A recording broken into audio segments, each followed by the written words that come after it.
ner malake niam biak malke Nuer online TV channel ke jan gwasme bana rashme bana jaling rash bana linga ta danen kuskir mayardit kusen Nueri jere wike so Sudan bana rashme bana jaling ke la gwa ko do bedera ande jangai ke je en ngum lero den tam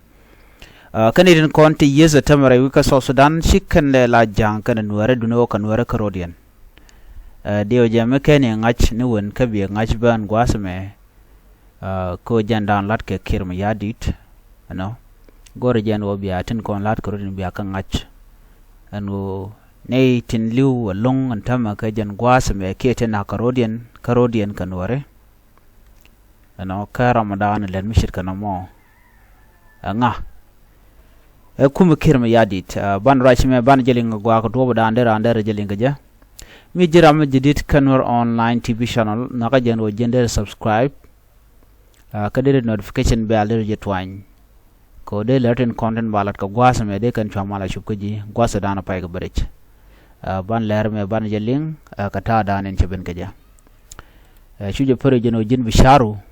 ken nges du ka gorpin gwadma ko bi mandan en gweji ke tashi ngan war mana ci ko tun ga jan gwasa me der ja gorpin ki mete ga leer mi cheben bi dor bi gor ena mala sharu ko bajane ne tin ko ken bane ka jan leer me kir mayardit kusen wari rewech ka South Sudan dio je de yena gag dio ja de gag no dong chi to no Nuer kwa galo kozdi kuz mandien mo kot ka Nuer jamo ano bi Nuer bi kliu ado wadanen cha Nuer cha kos ka ja ano bi Nuer bu ko de nak kusni mandana cha koskaja tege tungwan tinyo zenu Nueri ken na karodiano karodian ano Nuer dien nak keno betega kormu to bare wika South Sudan baga jan gwaseme ken Nuer kam ken let's see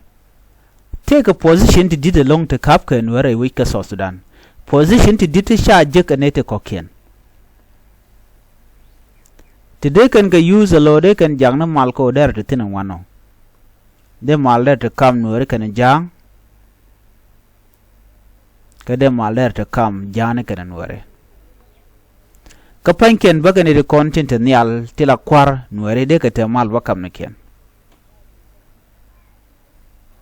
atu ga ne karon kina dangra wi de wal diok e sha Nuer sha ga nak tin Nuer te ka tir muditen dino kona lar no ka jang but in reality murai kon kesan skaten kon lat karodian kan Nuer te ka tet ko banali wona tin Nuer kan ga position di dire kuma ka South Sudan Nuer akan na karodian la Nuer jorka eno badaman bajonak jorka Nuer ko badaman bajonak jorka jika yu baran baja kam yo akuma kir mayardit ko SSPDF ka bona spelem ban Nuer baja mo ke yo be jogono jinwer olen ladame imagine damage lat ke yo until this time a damage midi chi first time je tong no wal chi jan 2025 me je tong no 2013 2014 15 16 17 18 a bene ka jan 25 to kontena mala kon right ni shang no te ga Nuer wo te ga Nuer yoni a duoba dien ngai ke jamon nga mon go e cha juru yo ke cha mo ke yo to bene ken ba ko dak te ga de bi angach wi Nuer ya de konde sha ke be kir mayardit kene de je chi de ni jan be ka Nuer kware ko ne tin ka Nuer dumula Nuer ya nen de kan ngaja go an wo ka ken dak dor kena mai wut nga daga mo Nasir nga daga mo wi de ala ko ken ka nga daga mo ka Nuer karodian jo ba Nuer ba jogono jin wolen ladame meno dien gwasame shi yo karodian top komo ano bi teke power ko ba jamo ke yo no ba jogono wona ke mor ke wolen ladame te ga dup ko kende te latke kir mayardit la de promotion la ja promote be ji promote re kuma ka bejumu ka gorte dit goron kon tinyu do dong cha de kam ram me karan kan ya na ko te ko gor ya top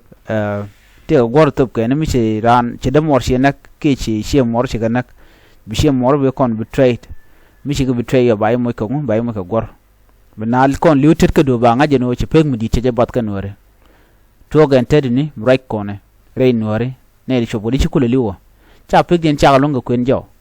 kon wore lo kono lat ke peg nen kon liu la pal ke la bang pin mite changam cha nak do mi je ba pel cha blat moy gor he no bay mo ka gor na kana ci yuri akam ko ro no ba nga ka te ko gor ne la ran la ja go bete ni ala long la bi brogu jeno bi proud bete ke brogu jeno teram du kuji mi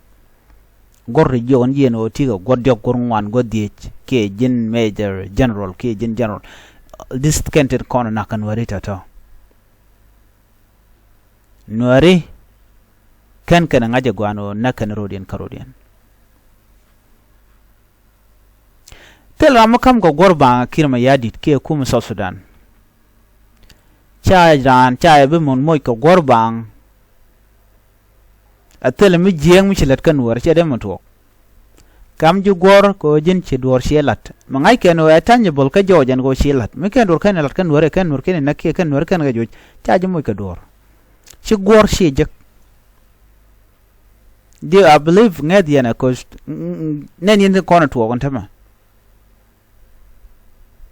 kam ka ju gor enemy sin war do dien ci janak rewi ka South Sudan mi ken nur ko nag rewi ka South Sudan tela gor ma jege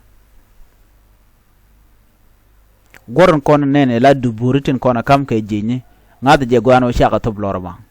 ce janjure kuma ka kam ka je ji mission war ci ganak ka jandan to bantam right kone ka ko gor yala kam ka jang antama jang ni jang mission war ci ko nak baje kul moy ka gor ner mi to ngam re ke juba gare dana ci pen re nyal me ci re nyal pen ka balet me pay nuer pay na gwada ma ka nasir ke helicopter cha moy ka gor cha gor cha gare ka jeno sheliu moje gor ko de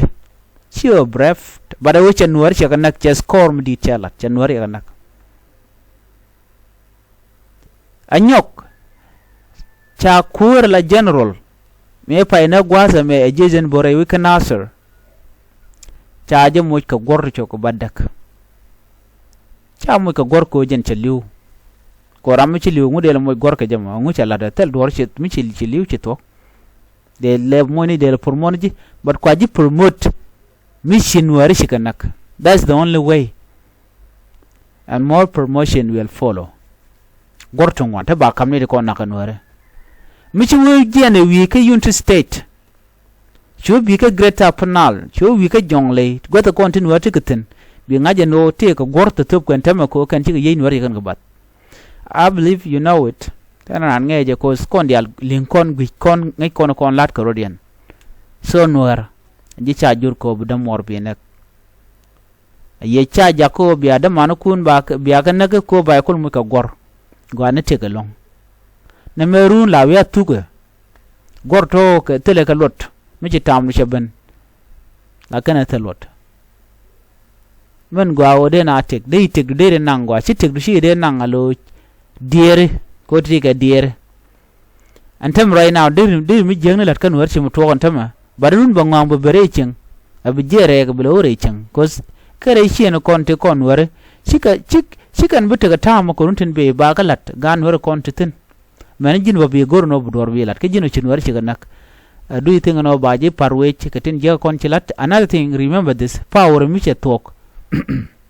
mi power che tok be ngaje no men long ko le be che tok ba ci yor tonga mi ci tel wanga gwasamo ano moy ke ji gor ko bunu ko chin wer ku nak ki obiti ka power na me che chong dumu de yen chara gwatin ne ko lan wada gwalon kuma South Sudan ka jan gwas man tam right kon target ne wo ba no wer ba number in ba je reduce ka je kana long already cause ko la ni run wero te na ko rin na kana nuare so ko target ne nuare ka en ko dismantle mi jin wire kuma ka tama tel mam de reject mate ka position mo gwa maybe lar no lar nuääri ka mo ga ji position na mi che nuer shi kule denied so na me beje share jene ko lan nuer gatin ko lat ko rodien mi jira mo jedit kan nuer online tv channel gor jen o jen be subscribe ka bi notification bell bi jetwan ano no jen o der yelwak support ko belarti kan kula shi gonten ko kien ano ani thank you chulotet ko charo sharing betamal bye bye